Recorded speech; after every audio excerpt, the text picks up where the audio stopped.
Hello and welcome to White Glove Reviews. In this video, I'm going to do my best to show you why you should not give a credit card and access to the internet to your 11-year-old self.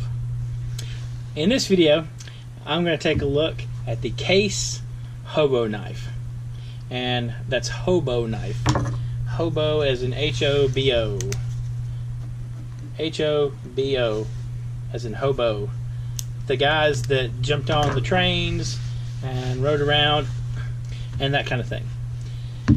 Now, I realized when I ran across this that I had a knife similar to this when I was like, I had to have been like 11 or 12.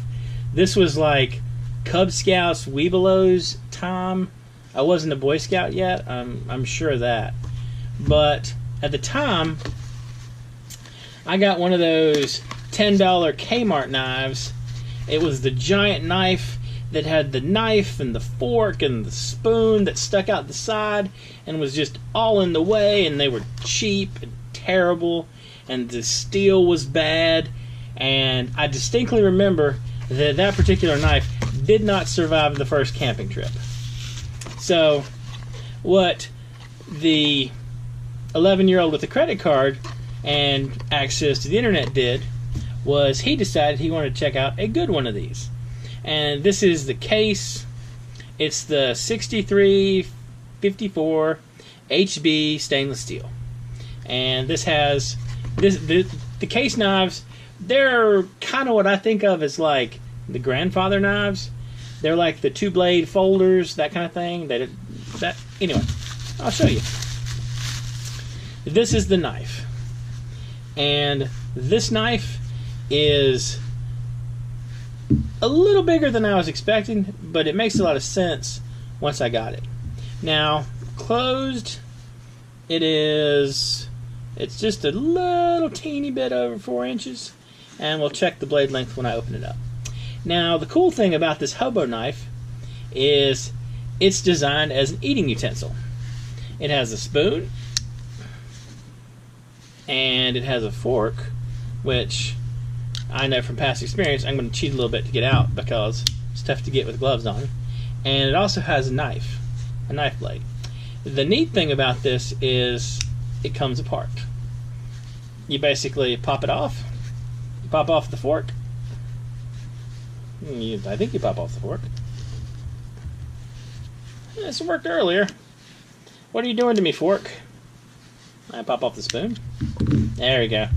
Maybe I just needed to encourage the fork. Oops. Did I slide it a weird way?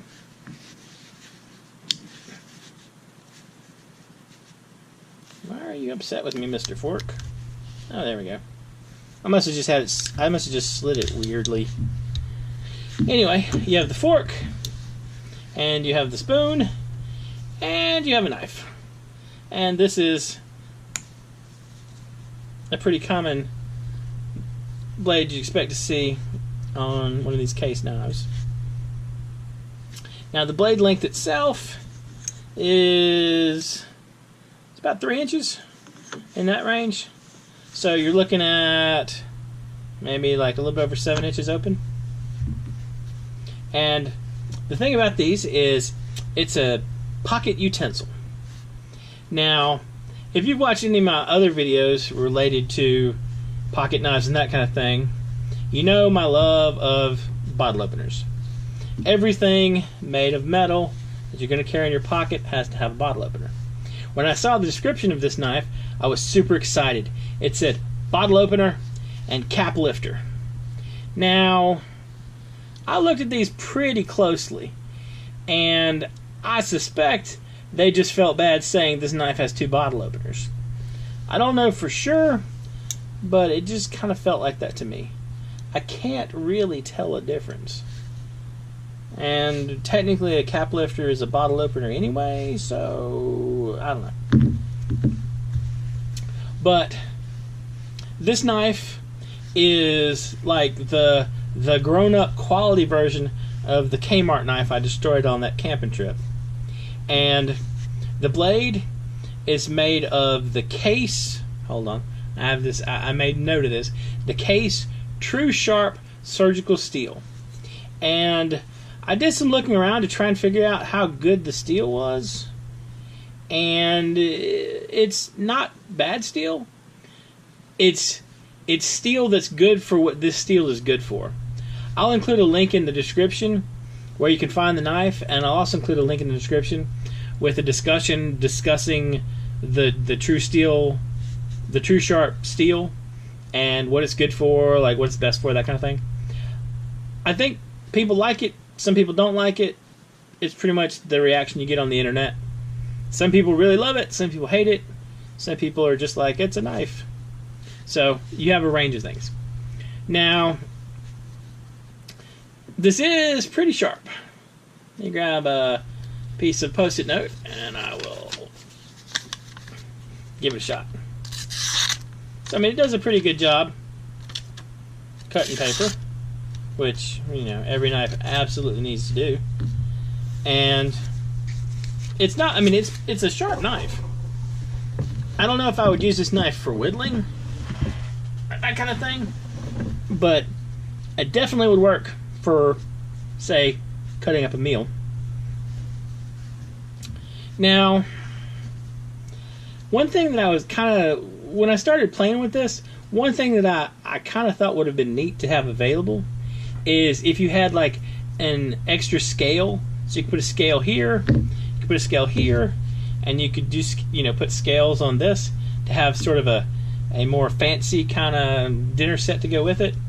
But the thing about that is, I think you'd want some kind of like sheath or case to go with it, and this knife doesn't come originally with a sheath. I think that the knife itself, if you wanted to carry this knife every day, it's a little awkward for your pocket. Let me pop it back together and I'll show you what I'm talking about. I think that this knife is probably the best if you wanted to carry it like in your lunch bag, or if you wanted to put it in your glove compartment or your backpack and that kind of thing, and you wanted to have it available, you wanted to have it available where if you happen to need silverware, you have it on hand. Or if you take, like, say, a lunch bag to work, what you could do is you could put this in your lunch bag and you could have a really neat way to eat lunch with, you know, a little fancy toy. Now, what I was talking about the size is this knife is it's not a super light knife. It weighs around 3 ounces. It's comparable in weight. I think my Cybertool Light here, it outweighs it by a teeny bit, and this is a relatively heavy knife, and I specifically have this because it's a heavy knife and it goes on my keychain, so I don't lose my keys. But I think if you wanted to carry this like on a daily basis, maybe if you had like big jacket pockets or that kind of thing, like you wore a large coat, then it probably would go okay like in a jacket pocket. But like a front pocket, that kind of thing, I think you'd more want a belt sheath, that kind of thing. I think the best place for this would be like I said, if you carry a lunch bag, or in your glove compartment, or in your backpack. Now, this knife is not cheap. I mentioned earlier about the 11-year-old with the credit card and access to the internet. This knife runs about $75, $85. It's not the $10 Kmart knife by any stretch of the imagination. Now, the good thing is, quality-wise, it's not a Kmart knife either. And like as you can see right here, one thing that concerned me was I was concerned that a knife that came apart would have, like this part back here would be rough, it wouldn't be even, and this back is very smooth and the pieces line up very well. And that that impressed me. I was happy that it's put together well. And I mean it's a case knife. They make good knives. So it didn't shock me, but I was pleasantly surprised because I thought that if there was going to be something that would suffer, it would be a knife that came apart. Now, you can't take it apart with the fork and the spoon in, with the fork and the spoon not open, which is very helpful. You have to open them up and then pop them out. And as I should have done with the fork earlier, you just wiggle it a teeny bit, because there's a little bit of, as you can see, there's like a little raised stud that goes in there, and it like locks in like so, and then you just close it up. I can tell you that 11-year-old me would have been thrilled with this. I suspect that it would have taken maybe 5 camping trips before 11-year-old me destroyed and or lost this or part of this. But still,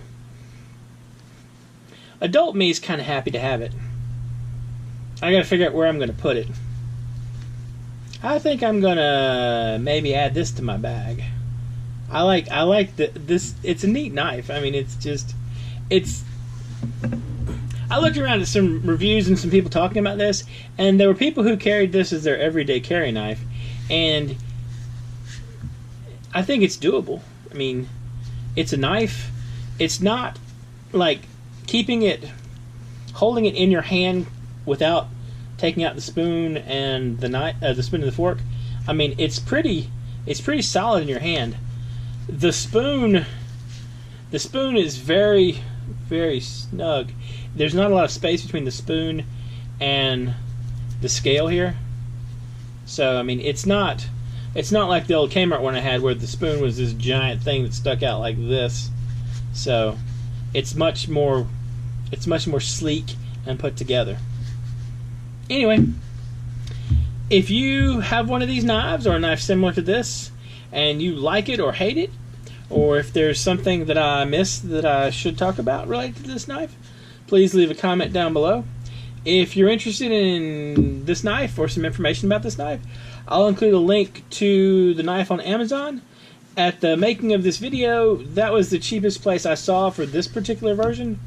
There's like a version that has not so nice scales on Blade HQ that's cheaper, but the Blade HQ price for this one is more expensive. I'll include a link there, and there's also a Boy Scouts of America version of this if you're interested in that. I'll include a link to that as well, and I'll include that link about the True Sharp steel discussion in case you're interested in that. Please leave a comment if you have any questions. Please like and subscribe if you've enjoyed this video, and I hope you have an excellent day.